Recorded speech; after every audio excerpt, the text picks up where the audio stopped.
Breaking news చూస్తున్నాం. జమ్మూ కాశ్మీర్ లో ఉగ్రదాడి జరిగింది. అనంతనాగ్ జిల్లాలోని పహల్గామ్ పట్టణంలోని ఒక టూరిస్ట్ రిసార్ట్ పై ఉగ్రవాదులు కాల్పులు జరిపారు. మరి ఈ ఘటనలో 3 టూరిస్టులు చనిపోయారు, 6 పర్యాటకులు గాయపడ్డారు. సమాచారం అందుకున్న ఆర్మీ, జమ్మూ కాశ్మీర్ పోలీసులు సంఘటన స్థలానికి చేరుకుని సహాయక చర్యలు చేపట్టారు.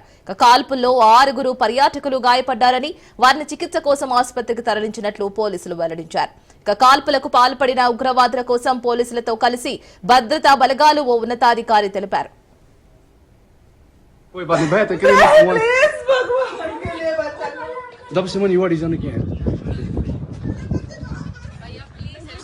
क्या हुआ इसको, क्या हुआ?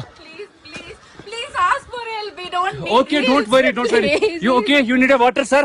Sir, we'll manage. Just ask for help. Please, Okay, firstly you give the hands water, Yes. drop of water. Take a drop of water, sir, please.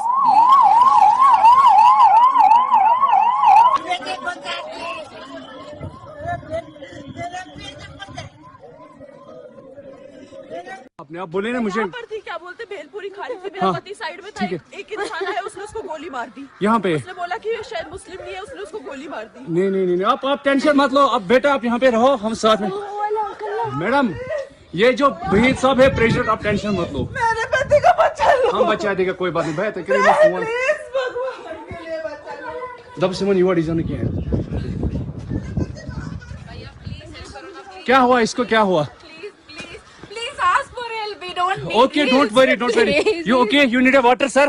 Sir, we'll manage. Just ask for help. Please, Okay, firstly you give the hands He water, has drop of water. Take a drop of water, sir, please. దాదాపు 25 రోజుల పాటు కొనసాగిన ఉగ్రవాద నిరోధక operation తర్వాత April 14న భద్రతా దళాలు కిష్ట్వార్ జిల్లాలోని చెత్రు అటవీ ప్రాంతంలో ఉగ్రవాదులకు చెందిన లేటెస్ట్ టెక్నాలజీ కలిగిన ఉగ్రవాద స్థావరాన్ని ఆర్మీ కనుగొంది. పాకిస్తాన్ కు చెందిన జైష్ ఏ మొహమ్మద్ సంస్థకు చెందిన ఉగ్రవాదులు ఉపయోగించే కమ్యూనికేషన్ ను గుర్తించారు. దీని మీద మరింత సమాచారం మా ప్రతినిధి రాజు అందిస్తారు. రాజు,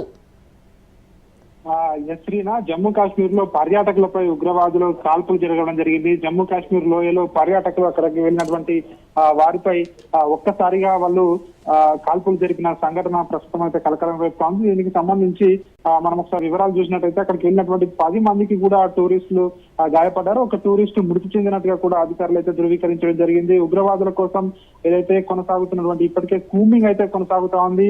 అయితే ముఖ్యంగా ఇక్కడ పహల్గామ్ లో చూసుకున్నట్టయితే ఉగ్రవాదులు అక్కడ వచ్చినటువంటి టూరిస్టులపై వాళ్ళు కాల్పులు జరపడం, ప్రస్తుతంగా అక్కడ ఉన్నటువంటి టూరిస్టులు కావచ్చు, స్థానికులు కావచ్చు, భయభ్రాందోళనకు గురవుతున్న పరిస్థితి మనకు కనిపిస్తా ఉంది. 11 మంది గాయపడ్డారని చెప్పి మనకు సమాచారం అందుతా ఉంది. కాల్పుల శబ్దం వినిపించడంతో భద్రతా బలగాలు అక్కడికి చేరుకున్నాయి. వెంటనే అక్కడికి కూంబింగ్ జరుపుతా ఉన్నారు. అక్కడ వాళ్ళను పట్టుకోవడానికి శతవిధాలకు కూడా భద్రతా బలగాలు అయితే అక్కడ పనిచేస్తున్నటువంటి సిచ్యువేషన్ మనకు కనిపిస్తుంది. అదేవిధంగా ఒక 4 పరిస్థితి విషమంగా ఉన్నట్టుగా కూడా మనకు తెలుస్తా ఉంది.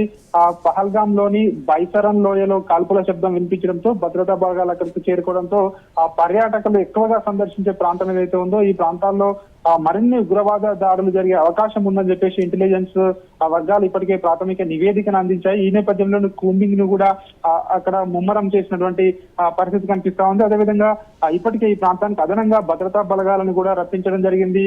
అదేవిధంగా గాలింపు చర్యలు ఏదైతే ఉగ్రవాదుల కోసం అవి గాలింపు చర్యలు కూడా చేపట్టిన పరిస్థితి కనిపిస్తా ఉంది. అదేవిధంగా గుర్తు చేయలేని దుండగులు పర్యాటకులపై ఈ యొక్క కాల్పులు జరిపారని చెప్పేసి అక్కడ ఉన్నటువంటి ప్రత్యక్ష సాక్షులు చెప్తున్నటువంటి పరిస్థితి కనిపిస్తా ఉంది.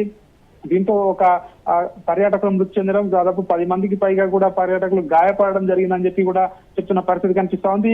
అక్కడ ఉన్నటువంటి ప్రత్యక్ష ఏదైతే పర్యాటకులు ఉన్నారో అందులో ఒక ఆవిడ చెప్తా ఉంది తన భర్త తలపై కాల్పులు జరిపాయని, మరో 7 కూడా గాయాలయ్యాయని, తను పక్కనే ఉన్నట్టుగా కూడా ఒక ప్రత్యక్ష సాక్షి కూడా చెప్తున్న పరిస్థితి కనిపిస్తా ఉంది. అక్కడ గాయపడ్డ క్షతగాత్రులను పక్కనే ఉన్నటువంటి ఆసుపత్రులకు కూడా తరలించారు. క్షతగాత్రుల్లో కొందరు స్థానికులు తమ గుర్రాలపై సురక్షిత ప్రాంతాలకు తీసుకువెళ్లారని చెప్పేసి కూడా అధికారులు ధృవీకరించిన పరిస్థితి కనిపిస్తా ఉంది. ఈ పర్యాటక ప్రదేశానికి కాలినడకన అదేవిధంగా గుర్రాలపై మాత్రమే చేరుకోవడానికి వీలుంటుంది. ఇక్కడ వాహనాలకు వెళ్ళడానికి అక్కడ పరిస్థితి సౌకర్యంగా లేదు అని చెప్పేసి కూడా మనకు తెలుస్తా ఉంది. మొత్తానికైతే అక్కడ మెహబూబా ముఫ్తీ కూడా చెప్తా ఉన్నారు. 5 మృతి చెందినట్టుగా కూడా ఆమె మెహబూబా ముఫ్తీ చెప్తున్నారు. పహల్గామ్ లో జరిగినటువంటి ఉగ్రదాడిని మాజీ సీఎం మెహబూబా ముఫ్తీ ఇప్పటికే ఖండించడం జరిగింది.